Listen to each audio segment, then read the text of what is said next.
This episode is brought to you by our wonderful sponsors at Galaxy Finance.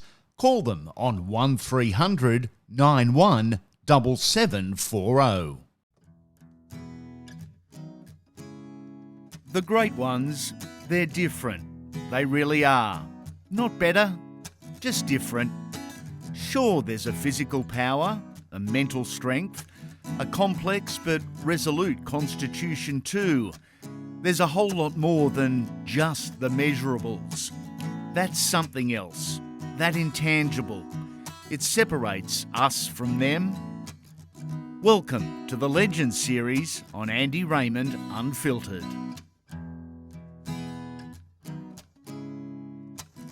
This one, it's quite the journey. It's about discipline, desire and love. Love for the game, for the moment. It's about being the best version of yourself and success. But who is John Wayne Parr? All right, who is John Wayne Parr? I'm a 10-time world champion, Australian boxing champion, and I consider myself a white Thai after living in Bangkok for 5 years. So after living on a floor and pooping in a hole and wiping my butt with water for 5 years, I definitely don't consider myself an Aussie. I transitioned to being Asian, so it makes me a good fighter and also very good at wiping my butt. Where and how did your journey into the martial arts begin? So I've always had this fascination with martial arts ever since I was a very young boy. I used to watch Monkey Magic and The Karate Kid and Van Damme and everything like a normal kid's duds. And then I always lived on farms. So my parents were horse trainers. So I was the only child, and I'd always be isolated by myself. So I had a trampoline and a BMX, and eventually when I turned 7, got my first motorbike and living on 70 acres, 100 acres all the time. And it wasn't until I was 11 that we moved to Brisbane, and all of a sudden we're in the city and the suburbs. And a friend of ours said, "Hey, there's a Taekwondo school just up the road." It's like, "Oh, really? Oh, wow, that's amazing." I've always wanted to try a martial art. Whether it be, I didn't know what I wanted to do. It just had to be some sort of martial art. And then our mum was really excited as well. Let's go do it as a family. So the first night we ran from home to the gym, which is only about 4 streets away. And poor mum was so pooped that she couldn't do the session. So I was in the back and just doing all the moves like the instructor. Yeah. And then at the end of the class, I told my mum, I said, this is it. I want to. You were hooked straight away. I want to do this forever. I want to go to Korea. I want to wear the uniform. I want to do the katas. I want to jump in the air and break the boards. I just had this fascination, and then did that for approximately a year and a half. I went in a few tournaments, did really, really well. Even when we were doing light sparring in class, I always felt like I had an edge even over the adults. My speed and even though I wasn't that technically awesome, I was just loved the idea of competing against anybody, and just to prove that I was okay. Even against the adults, it's like, I don't care if you're bigger. I'm going to be just a little terror. Yeah. And then unfortunately the Taekwondo school couldn't make their rent, so they moved out. And then kickboxing ended up moving in 6 months later, and it came to I was sort of lost because Taekwondo is my world. I want to be the champ. I want to be Taekwondo. And then the kickboxing started. It's like, I'll try the kickboxing until I find another Taekwondo school. And then as soon as I tried the kickboxing, I was like, this ticks all the boxes. There's punches, there's knees. Yeah, I'm wearing gloves now instead of karate uniform. And then it just so happened the movie Kickboxer came at the same time as I was trying kickboxing. And then I'm watching this gentleman, Van Damme, travel to Thailand and fight the scary Thais. And it's like, this is amazing. I want to go to Thailand. I just had this fascination with Thailand all of a sudden. And then we kept moving to different properties. And every time we moved, our first priorities were finding a martial arts gym, because that was the only thing that was keeping me sane. Being an only child, and I was just lost without fighting. It was my happy place because I didn't have many friends, but at the same time, I could make friends instantly when it came to the gym. And then it got to the age of 17. We're training in the Gold Coast, and I got to fight Mark Peace, and I won my first Australian title in Muay Thai. And then at the age of 19, I fought on the Sunshine Coast, beating a guy called Scott Lovelock for the South Pacific title. And that was a really tough fight where I got dropped in the second round. I hung on. And then the last round I ended up winning by knockout with about 20 seconds to go. And then the next day, I'm sponsored by a Thai gentleman called Richard Vell, who owns a Buncha restaurant. And then I took the belt down to Richard to celebrate. We got the title, we got the belt. I'm so happy. And then he said, last night was a very tough fight. You could have gave up, but you showed a lot of heart last night. I think you had enough heart to go all the way. How would you like to go to Thailand? I said, that'd be amazing. That'd be so cool. He said, I'll tell you what I'll do. If you can organise your passport, I'll do the rest. So I'll organise you a camp. I'll organise your plane tickets. I'll give you food money. I'll make sure you're set. All you got to do is do your passport. So go down the post office, apply for passport. A week later, the passport rocks up. Walk down to the shop. Hey, Richard, got my passport. He grabs me by the wrist. We walk down to the travel agent, a few more doors down. And I want a one open 6-month ticket to Thailand, please, for this young gentleman. I was like, oh, crap, this is happening. And then Richard gave me a stern warning. He said, look, if you have to promise me 6 months. If you come home within 6 months, me and you are done. Wow. But if you can last 6 months, you'll make me the most proudest sponsor in the world. Okay, I can do that. So I go to Thailand, and then the first 3 months I'm training in Pattaya with all the other Westerners, and because at that stage not many camps were accepting Westerners into their gyms. And then 3 months later, a really famous Thai called Sangtanoi, he came to Australia to fight on the Gold Coast. And then the Deadly Kisser. And then Richard caught up with Sangtan, and he was looking after him the whole time he was on the coast, like getting him like aftershave and like a new pair of jeans and a little bit of pocket money here and there, and just giving him good hospitality. And then just before they went home, Richard asked him, I've got a Westerner in Thailand right now. It'd be amazing if you could accept him into the camp. At first they were very apprehensive. Oh no, we don't like Westerners. No Westerners in our camp. They're the enemy. And then luckily through Richard's persuasion that they accepted me. So as soon as they got back to Bangkok, they jumped in the car, they come and got me, they accepted me into the camp. And then that was my first taste of real Thailand. At 19, that's a huge move, a huge transition. How did you cope? Yeah, it was rough. Just day-to-day life. So we get to the camp, and Sangtan's goes, all right, let me show you your sleeping arrangements. So I take my little bag, and we walk upstairs to the boxer room. Only the boxers slept in this room. And it was a wooden floor, and we slept side by side next to one another on a wooden floor. So I tried to... sleep as close as I could to the wall. So I only had one person beside me instead of being in the middle, having two people either side. And then the toilet arrangement was a squat toilet where there's a big basin with a plastic tub on top. So you grab the plastic tub, you fill it full of water, and you've got to pour the water into your hand to wipe your buttocks. Oh, which was old school. Which was a bit scary at first. Yeah. I didn't go to the toilet for the first 3 days because I didn't quite know the procedure. Yeah. And then to brush your teeth, you also have to use the same blue container to pour water into your hand to wash your toothpaste out and everything else. You want to be doing that before people dump into it. And then to have a shower, you got to stand on the concrete, use the plastic tub again to rinse your body. You lather up with soap, and then you use the plastic tub to wash the soap off. And there's no hot water either, so all year using cold water. Sometimes it's nice and refreshing. Other times you got to do the count to 5 and count down nice and fast because it's so cold. But when you look back at that trip, was it more about learning the physical skills or about the history, the discipline and the culture that surrounds the Muay Thai lifestyle? It was a combination of everything. Yeah. The Thai trainer I had at the time, he said, I don't just want to make you a good fighter. I want to teach you Thai culture. So I want you accepted into the Thai community. So every day I try and teach myself 5 Thai words, and then every day. And then eventually after 3 months, I could go down the street and by myself and with confidence. Yeah. I could count the money, and I knew how to get out of trouble. Yep. And then the longer I stayed there, so after 6 months I came back, and then the Thai camp ran Richard not long after saying, hey, we think that kid's got a lot of potential. Can you please send him back again? So this time Richard said, all right, we're not going to mess around. Last time was 6 months. That was a taste. This time you got to promise me 1 year. Wow. It's like, oh, geez, that's a long time. Sure. All right. So then he gave me the speech again. All right, if you can last 1 year. It's like, yeah. So, lasted a whole year. I ended up having 9 fights that year. I won the first 5, and then I started reaching the top guys. Yep. And then I'd only had 22, 23 fights, fighting guys with 200, 300, 400 fights, which was very daunting, being only 20 years old. Because they don't mind tossing the Westerners in against the good guys for an old school ass kicking, do they? For sure. And then, I ended up winning. I ended up starting fighting on Thai TV. I got picked up by the #1 promoter in Thailand, so I started fighting on TV regularly. After my 9th straight win, I was the first Western ever to make the front cover of the Muaythai magazine in Bangkok, which was crazy because their news agents are outside.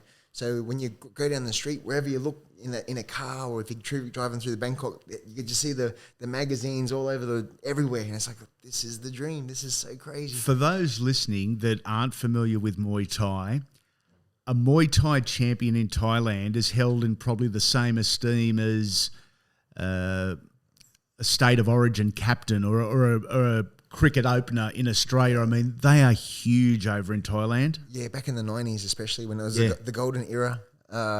So it got to the stage where you'd run down the road and people would flash their lights and beat their horns and all. Because I was the only Westerner. Well, you stand out, yeah. Imagine Sydney being the only Westerner in Sydney. Yeah. That's what it was like because I sort of stuck out. So we went to the shopping centre and then kids would tug on their mum's shirt and point at me going, oh, look at that guy. Wow. He doesn't look like us. And that made me feel like sort of weird and special at the same time. So I ended up staying 4 years full time. And then I did another a year on and off, so 3 months here, another 2 months. So 5 years all up. I think I counted approximately 40 fights in Bangkok. Majority on Thai TV. And so 97 was probably my most successful year where I won, had the 9 fights. Farang of the year. Farang of the year. Magazine. I think I had like 5 or 6 fights on Thai TV as well. It was just amazing. It was just really cool. And then, what's your fondest memory of that time in your career over there? Fondest memory was probably fighting at Lumpini Stadium was the first time. It had been a big dream after watching Raymond and all these, Danny Bill and all these superstars fight there. I'd won my first few fights for Onesongchai, and then, next fight's at Lumpini. It's like, oh my God, this is the big show. This is the MCG. Lumpini is the MCG. It's the Madison Square Garden, isn't it? Yes, every young fighter aspires to one day to fight at the big stadiums. So when we got to the stadium, I'd seen Sangtian fight there already so many times already, and I've been a fan sitting in the ringside watching all the fights there. And when I was watching them, I'm thinking, how can you fight these guys? They're unbeatable. You can't beat them. They're just too strong. Yeah.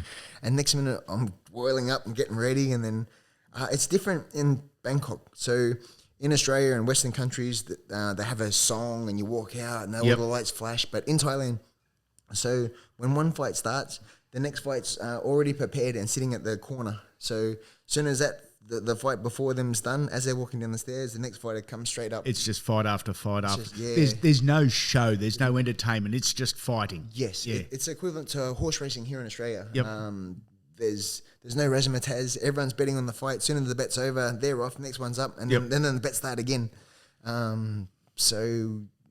Instead of, it's quite bizarre that the betting is so important in Thailand because they're professional punters. They don't even. Some guys don't even work. They read there's a Muay Thai newspaper that comes out every day.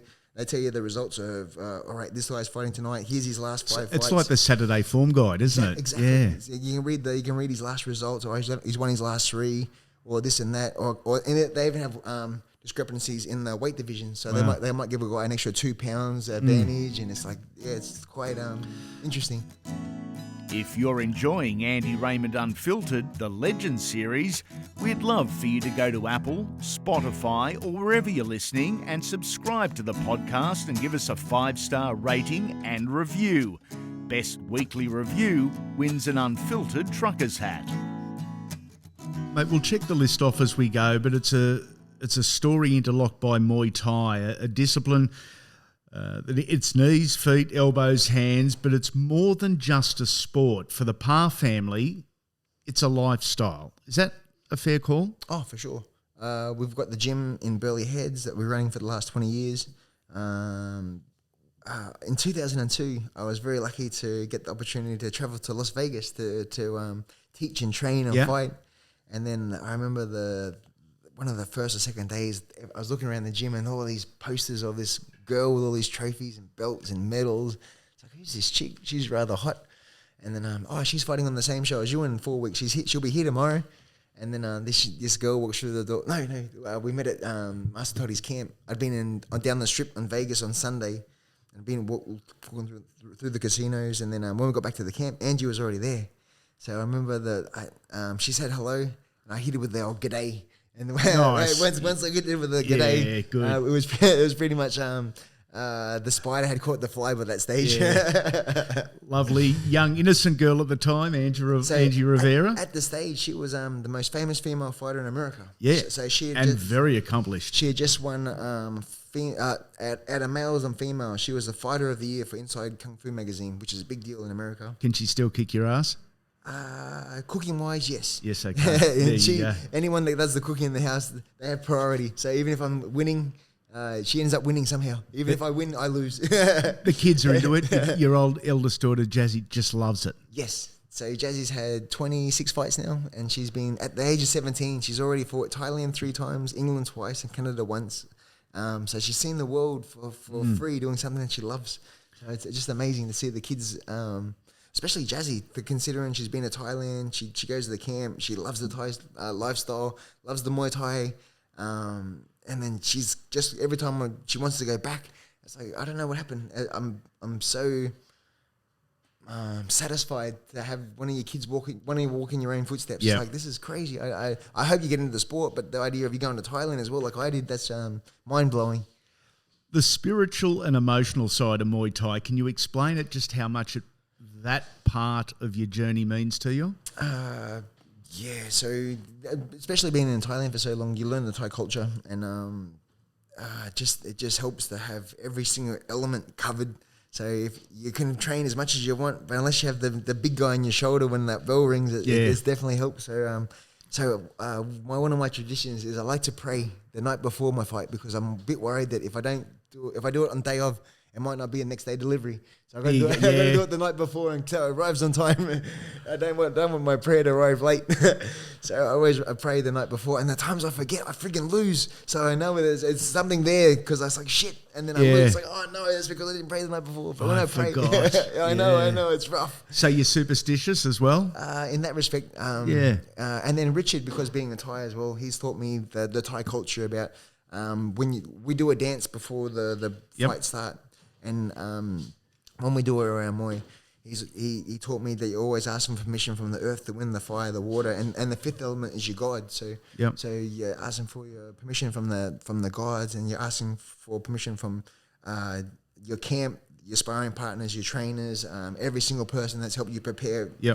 And then the last prayer is for mum, dad, maybe grandma and grandpa that have passed, or any relatives, your kids. Just everybody to give you the inner strength for the protection, and when times are tough, that I can keep walking through, and I got to do it for them, not just myself, but I got to do it for the whole family. When you returned back from the Gold Coast to the Gold Coast from Thailand, did you get kicked out of Thailand? Were you homesick, or was it time to come home and establish yourself here once again? So I came back and I fought Daniel Dawson. Yep. And then I beat Daniel the first time, and then I went back to Thailand, and then about a month or so later, I got a shin infection. I woke up one morning and I had this massive red bubble under my shin.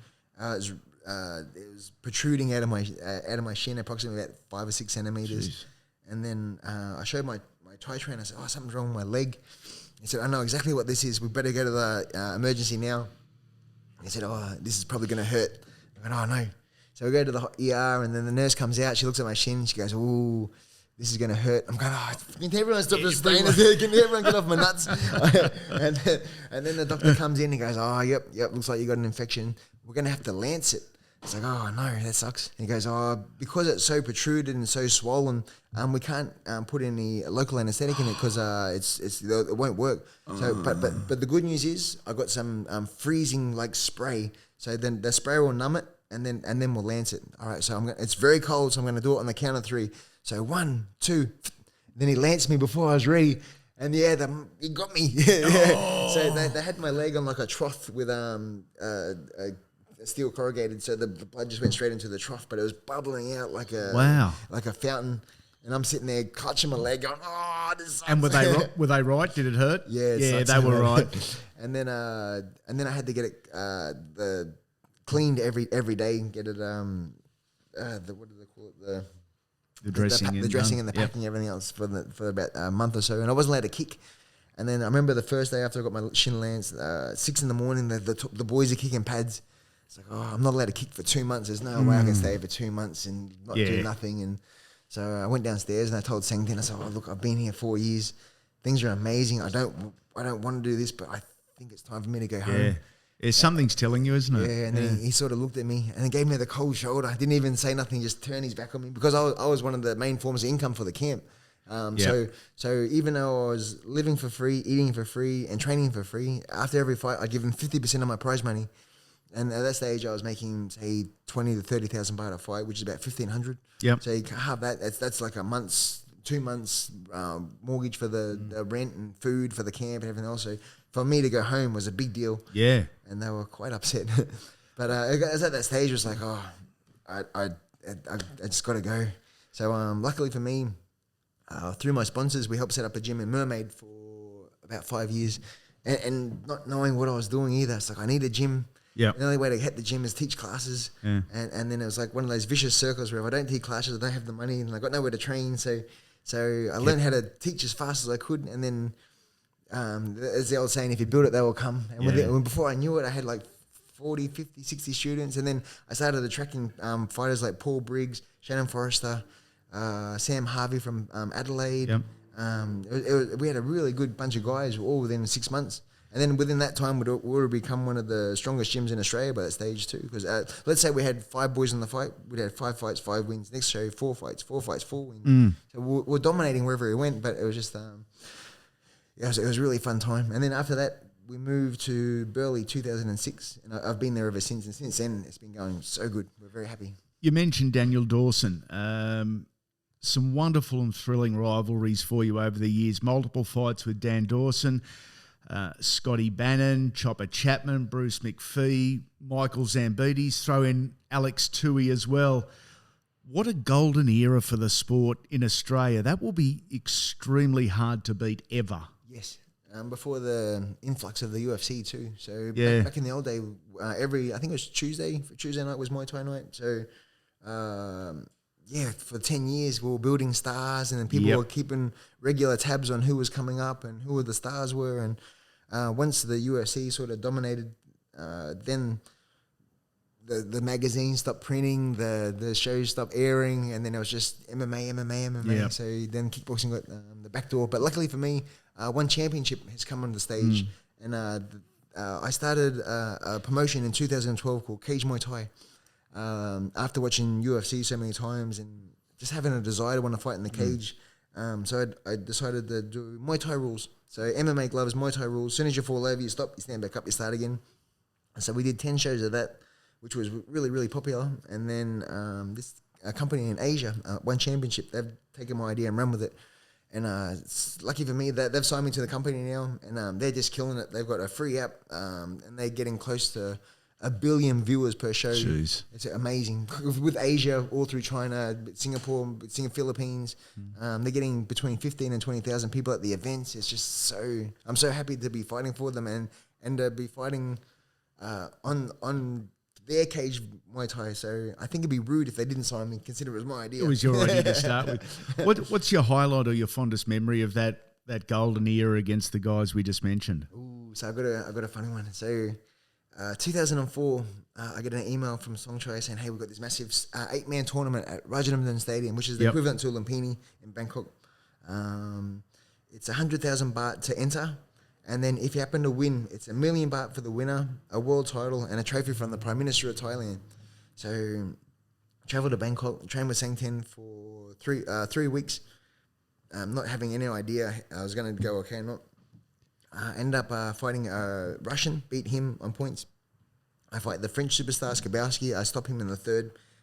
And then in the final, I fight a Thai that had previously beaten me 3 times in the past. Wow. Like, oh, no, not this guy in the final. I can't beat this guy. And then luckily for me, everything was in my way. So I ended up beating him on points after 5 rounds. So, it was 3 rounds. And then the final was 5 rounds with elbows.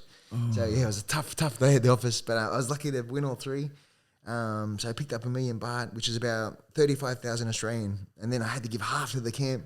So, that one hurt. That hurt, yeah. When you give them 15K, it's like, when you're giving like half of 1,500, that's not too bad. Yeah. You give half of it. And then, 2 weeks later, I was competing in Italy. So I thought, I'll just stay in Thailand. I'll keep training, keep topping up my fitness. Jumped on a plane, traveled to Italy. I won that fight as well.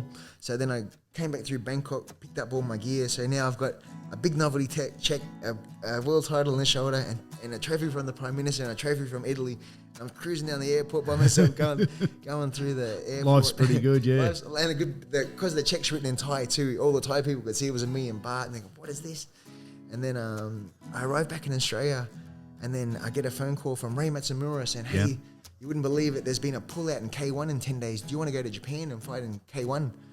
Sure. So I jump on a plane, go to Tokyo, quickly lose the weight, and then I fought a gentleman called Dwayne Ludwig from America for the elimination for the 8-man tournament. And then I knock him down in the first, drop him twice drop him 2 more times in the second, and then I end up winning on points. And then so I end up having 5 fights in 4 weeks in 3 countries. So yeah, crazy, so crazy. And I didn't have any injuries after 5 fights. I was sweet. I maybe had a little mouse or something, but getting to see the world doing something you love, mate. That's the perfect life. I got the Thailand thing, but then I also got the contract from K1 as well. So then I had a 4-fight deal with them, and life was just really, really cool. And that was the first time making like the 15 grand for the K1. Usually it was like maybe 2 grand, 3 grand, and to make 15 was like, whoa. Yeah. The lottery, I've won the lottery. Nice. In part 2 of the John Wayne Parr story, the highlights, the controversies, and the future. Come back soon, legends.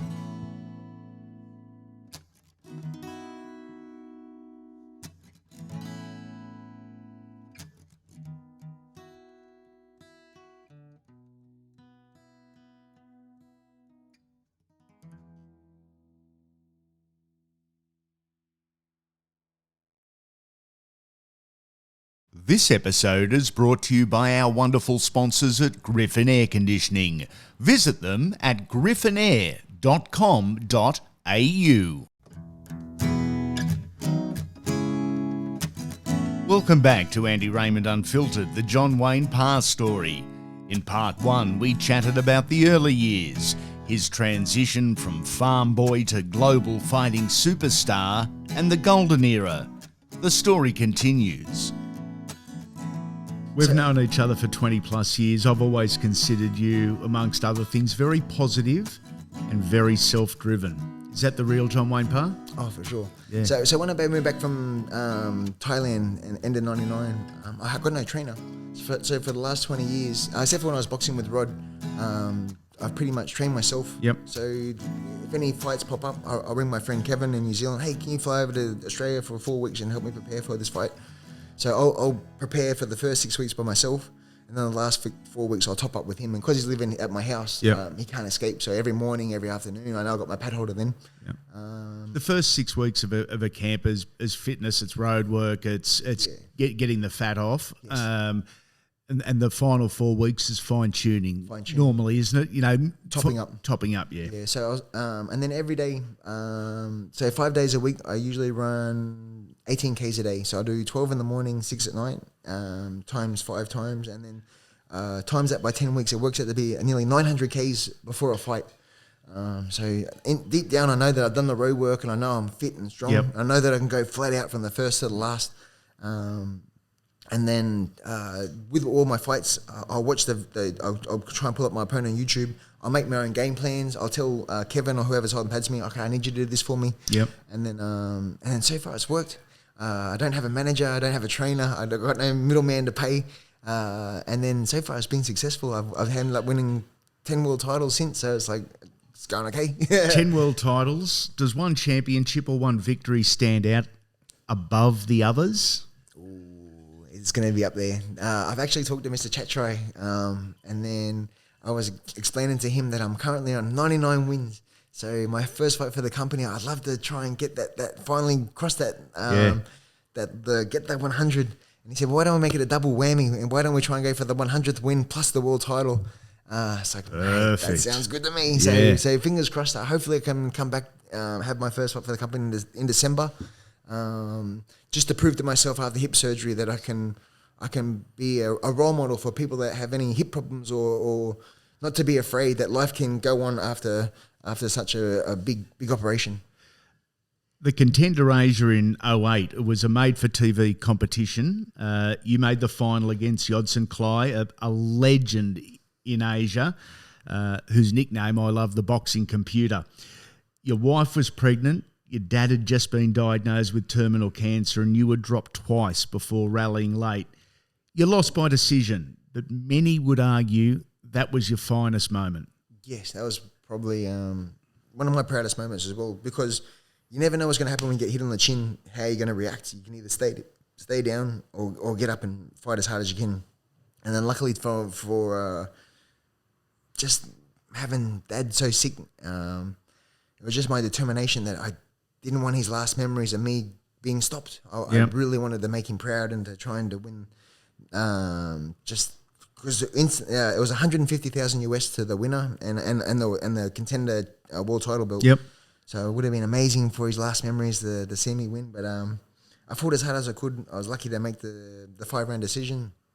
And then Dad was at full-time in the hospital that stage, so I took the laptop and I took him to his room and I played the final. You're able to watch it. Yeah, and then even though I got beaten, he gave me one of those arms around the shoulder hugs, nice. like, as your dads do. Yeah. And he said, mate, you could fight that guy 10 times and there's no way knowing you're going to beat him. He's too good. And then after he passed, it was pretty sad. But then about a month later, I got a phone call from a promoter in Melbourne, Joe Nader, saying, hey, how would you like to fight Onesongchai one more time? And then I trained super hard, and then it was a really tough fight. But this time I was lucky enough just to scrape in and get the decision. And then what did that mean to you, considering you'd had that conversation with your dad? Yeah, well, it was one of those ones where as soon as I got back to the change room, I was looking for my phone, and I've gone to give him a call, and then that realization, I was like, yeah. Because you're just automatic. He's looking down though, but yeah.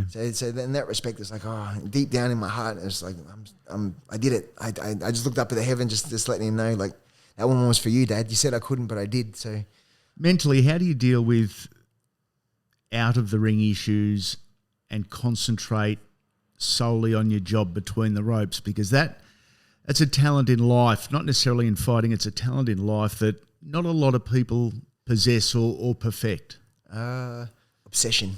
Yeah. I've had this desire to not only be a great fighter, but to be the greatest. And I've said this numerous times. I don't want to be a flash pen in the pan. I want to be remembered. I want to be the Raymond Deckers of Australia. Yep.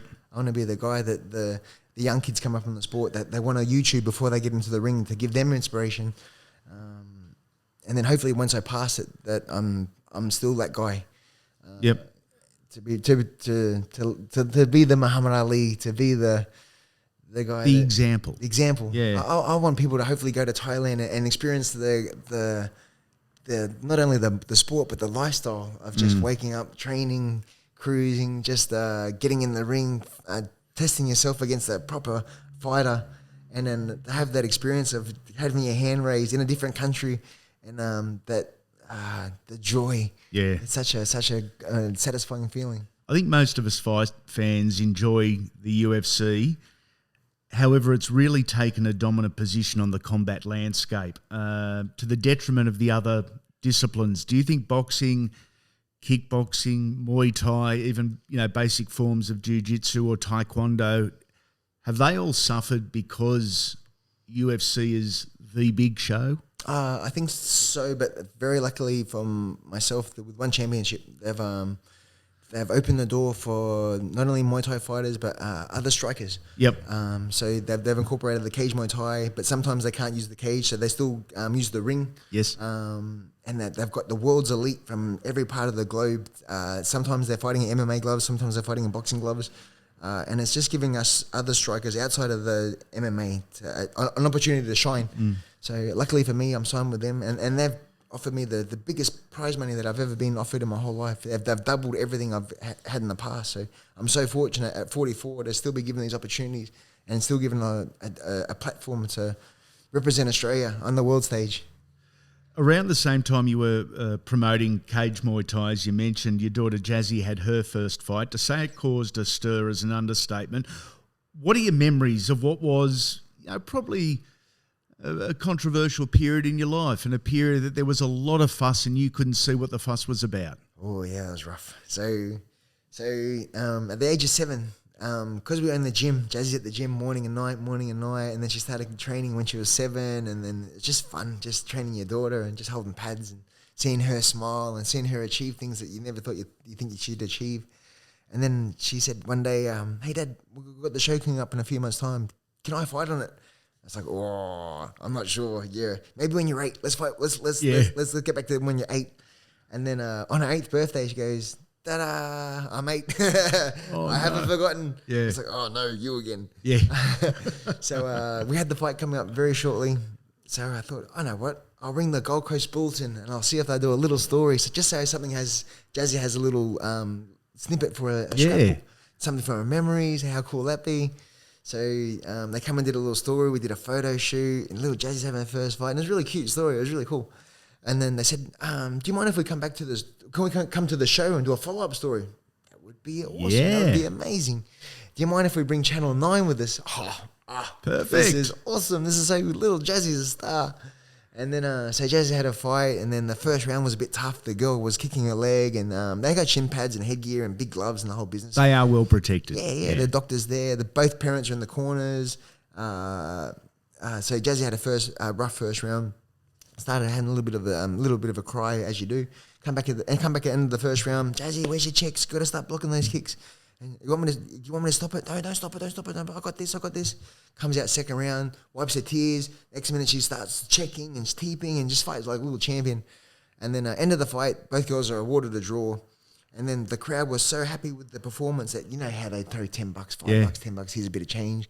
So we collect up all the money, and then we divide it up. So both girls made $150 just for lovely, and then Channel 9's like zooming in and everything else. And then so the next day, I go down to the New Jays thinking, "Oh yeah, how cute! I can't wait to see what they've written about little Jazzy." And then when I get to the store front page, here's a picture of Jazzy on the front page, and the caption was, "Venue full of drunken yobbos screaming for 8-year-old blood." No, that shit wasn't the title I was hoping for. So, and then sure enough, it just got worse. And then so we did a live feed from the gym with me and Jazzy to the Today Show with Cam Smith, or I think it's Cameron Williams. Yep. He does the Sunday show. And he was amazing. All the best, Jazzy. You look amazing. Congratulations on your fight. Like really positive and else. And then the next day, they show the same footage. It's like, "Oh, Jazzy, you're on TV again. They're showing the same stuff. This is cool." And then they cross back to Carl Stefanovic, and Carl's like, "This footage makes me physically ill. That daughter should be taken off the parents before she's seriously brain damaged, or is that she's obviously she doesn't want to be there. She's forced to." It's like, what? Yeah. And then my whole world just went upside down. Are you seeing Red at this stage as the fighter coming out thinking? Well, Jazzy started crying and she ran out of the room halfway through the segment. And I'm going, "Oh," so I'm pissed at Carl. Yeah. How could you? And then so that was pretty annoying. And then the next day on the Tuesday, at 6 in the morning, I'm just about to go for a run. I have my coffee. I hear a knock on the door. 6 in the morning, there can't be anyone. So I go down and check the door, and it was Today Tonight. And they got the camera in my face going, "We want an interview. Why did you put your daughter in the ring?" And it's like, what is going on? And you're just thinking, fuck off. 6 in the morning. I haven't even had let me finish my coffee. I got nothing to come back with. I said, "Oh, look, everyone's asleep. Happy to give you an interview. Can you please come back at, say, 8:30? Just to let everyone wake up first." Yep. So about 10 minutes later, I went downstairs to take the wheelie bins out, and they're sitting in front of my house in their car. I'm like, I thought you guys were going to go and come back. They said, "We can't leave. If we leave, we lose our exclusive." So I was, whatever. So anyway, we go down to the gym. Jazzy does some pads, does some sit-ups and push-ups, and look cute. Does the little 8-year-old girl thing. It was really, really cool. So they leave, and then I get a phone call from the producer an hour later saying, "Hey, bit of bad news. We just reviewed the footage, and unfortunately, the story that we wanted to run, we can't use because you guys were too happy. We wanted to run a different story, but because you were such a happy family, we couldn't. The story wouldn't work because you guys were enjoying yourself too much." Wow. So what did you expect? And then the producer said, "If I can give you one word of advice, turn your phone off. You're the #1 trending story in Australia today." And then, sure enough, as soon as I hung up the phone, it was just bang, Courier Mail, Triple M, Adelaide, Brisbane, Sydney, Perth, and then it just went crazy. Did it just feel like an avalanche had hit you and the family? It was, and then because I wanted to protect my daughter and protect the sport, I was happy to answer every single call. Going, it's amazing, Muay Thai is amazing. The girls loved it. They got a trophy, they got a little bit of money, they bought some toys. She went into the ring, a little girl, and she came out a warrior. I'm like, as a father, you can't be more impressed than your daughter doing something that you'd never thought. It was awesome. I love her so much for what she did, but they just wanted to throw me under the bus and make me an example. And then about 3 or 4 days later, after just getting non-stop smashed, just pumped, it's just like there was no escape because they can tell their side to the world, but there's no response. You can't. No, that's right. Yeah, you can't protect your family. So I jumped on Google. How far has this gone? And sure enough, England, Germany, England, and then it even went to a media outlet in the Middle East called Al Jazeera. Yeah. Al Jazeera was talking about 8-year-old girls fighting in pads. Next story was about people blowing themselves up, but the story about fighting girls, they're in pads, they're little girls, who cares? It doesn't matter. So after 2 weeks, I had a reporter contact. This is before... they flew a news crew out from England, a news crew out from America. Wow. The Today Show in America, some BBC show in England. And they were positive. They're going, well, girls want to be in the army. And they want them on the front line. Yeah. Why can't girls compete with pads on in a protected sport? If you're enjoying Andy Raymond Unfiltered, the Legends series, we'd love for you to go to Apple, Spotify, or wherever you're listening and subscribe to the podcast and give us a 5-star rating and review. Best weekly review wins an Unfiltered Trucker's hat. Did the negative stuff hurt more than the positive stuff felt good? Oh, yes. Yeah. But the funny thing was, even though I was getting smashed on the TV, radio, and newspaper, I'd walk down the street and everyone would come up to me and tap me on the shoulder going, keep what you're doing, because I do martial arts as a kid and I loved it. And I got my kids in martial arts and they love it. So whatever you're doing, keep doing it, because it's and then you'd read the paper, but I think people could see through the bullshit. They knew that what I was doing was okay. I wasn't throwing in front of a bus. It was just fun. It was just fun. And now 7. So that was when she was 8. Now she's 17. Yep. Touring the world, doing this, doing that, fighting in front of massive crowds, and loving life. And you come back to Australia, and if the media do a story, it's like, now she's the Australia's favorite daughter, and when it's like, you guys are the ones that wanted to smash me, and now all of a sudden we always knew she was going to be awesome. Yeah. It's like, no, you just didn't. You still Same ones that were ripping in. Mate, for a while you looked through the window at boxing and you scratched your head and thought maybe. You did give it a go. You won the Australian Middleweight title. Your name's alongside the likes of Dave Sands, Tony Mundine, Wally Carr. What did winning that title mean to you? Was it as special as titles in Muay Thai or just different? Different. I was very, very satisfied because at that stage I think I got to 8-0. My 8th fight, 8 knockouts. Andre Kamula for the Australian title, and he broke his hand in round 10. Yeah. So I ended up having 14 pro boxing fights. And 4 out of those 14 broke their hands on my head. My claim to fame is I got a thick skull. Yeah, concrete head. I might not have the best defense, but at the same time, my head's so thick that people break their hands. So 4 out of my 11 wins were from handbrakes. The Australian title was very special. So when I write my credentials, even to this day, I'll write down all my world titles, and I always make sure that I add the former Australian boxing champion as well, because it is a big deal.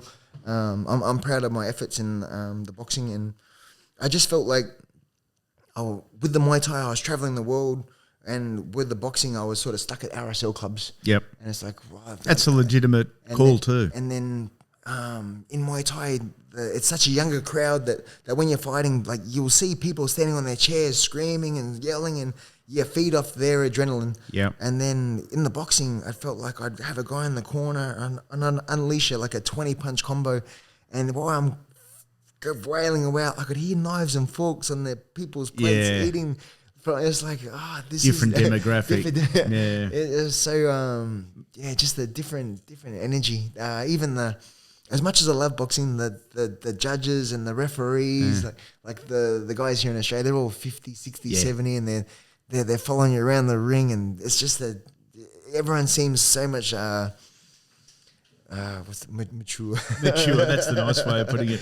Mate, you fought and beat Anthony Mundine at the end of 2019. What was that like as an experience? Can I tell you a funny story? I saved this one for this one. So I've had really bad hips for the last 2 years. Yeah. And then osteoarthritis, and then no cartilage left in the joint, and then it's bone on bone. And then so August 2019, I fought in Tokyo. And then as I was preparing for that fight, I get a phone call from the promoter saying, hey, just inquiring, would you like to have a boxing fight? I'm going, no. No, I do not. It's been 10 years. It's been 17 years. Is that how long it was? Oh, 2000 no, sorry. My last fight was 2003. So nearly Close 17. enough, yeah. So, want to have a boxing fight? I'm just getting ready for a fight in Japan. It's like, not really. What happens if we offer you the fight with Anthony Mundine? And that's in Australia, that's the Conor McGregor. That's the fight. That's the money fight. I thought, you got my attention now.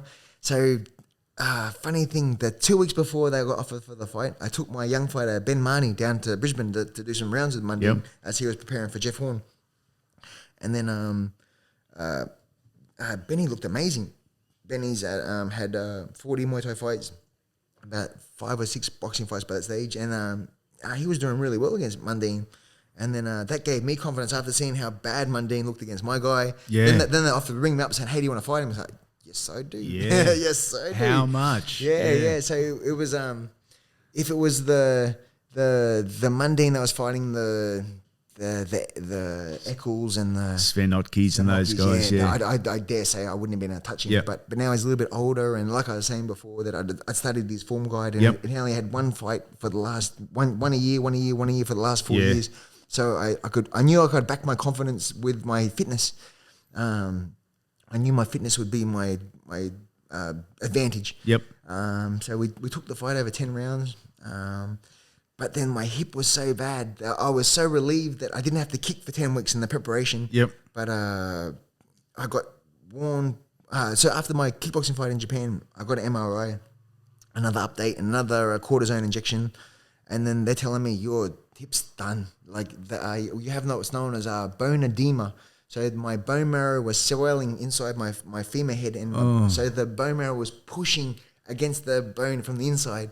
So I do my sessions, which were quite painful, but then when I cooled down, I'd get waves of pain up the femur just for hours, maybe 4 or 5 hours, just agony. And then as it started to subside, it'd be time to train again. It's like, So I was in this constant battle of just, and then the surgeon, he's contacted me and said, hey, look, we need you to stop running.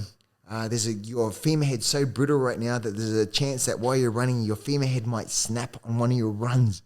So every morning for 10 weeks, as I'm putting my shoes on, I'm thinking to myself, geez, I hope my femur head doesn't snap today. Yeah, I hope today's not that day. I'm thinking to myself, as much as it hurts, as much as it sucks, and I'm fighting Anthony Mundine, but if I win, imagine the story. This is and then just fighting the agony and just the idea of putting my shoes on every morning, because I couldn't bend down to put my sock on, so I'd have to take 3 big breaths, like swipe myself up just to put my biggest fight was my shoes. I didn't care about Anthony Mundine. That much trying pain. to put my shoes on was more of a battle than it was trying to get ready for the fight. So I finished the fight. Lucky to get the win. Very happy to get the win, and then the pain. Not long after that, I got to the stage where I'd take a step, and as I'd put my body weight down on my foot, the bone on bone would touch, and my leg would give out to every 3 or 4 steps for the next 2 weeks. And then with the COVID, I just seen the surgeon. Everything was good to go except for they stopped elective surgery. So then there was about 3 or 4 months of just waiting. Then the government allowed elective surgery, and not long after that, I finally got the hip done with the Birmingham, which Mundine had done back in 2016, right before he rematched Danny Green the second time. So he was my inspiration. Then, even though we just fought, Mundine was my inspiration to get the surgery done, because he showed me that even after it, he fought Danny about 6 months after his surgery and was successful. Even though he didn't get the win, he went the 10 rounds or 12 rounds, showing that there is life after the operation. So Now that I've had it done, I'm 7 weeks post-op, and hopefully I can fight December, which will be 6 months almost to the day from my op. So I want to show people with future procedures that there is life after operations, and you can keep being successful, hopefully. Retirement. It's been suggested, promised, you've announced it, you've confirmed it several times. Twice. But you're a fighter at heart. You just... You change your mind, you keep going. Yes. The first time I retired in 2012 after our first CMT show, I recently broke my finger in 2012, and then I had this sort of idea of starting the cage Muay Thai. We did the first show. I fought Jordan Thai from New Zealand. Yep. Got the victory, wanted to finish on top, but then the cage was so much fun fighting MMA gloves and just it's your show. The adrenaline of my show, and it's like, oh, this is amazing. And then I had about 6 months off, and I think because I'd been training full time for the last 25 years or so, I just needed a break. Yep. I just needed an opportunity for my body heal and just not thinking about fighting for a few months. And then after about 6 months, I got to the stage where I was in that no man's land. It's like, oh no, what do I do now? Yeah. And then, I got offered a fight, and it's like, oh, why not? So luckily, kept going. And then with my hip after the Mundine fight, the pain was so out of control that even if I wanted to keep going, I couldn't. And then now I've got that fixed, and I've got that new lease of life again.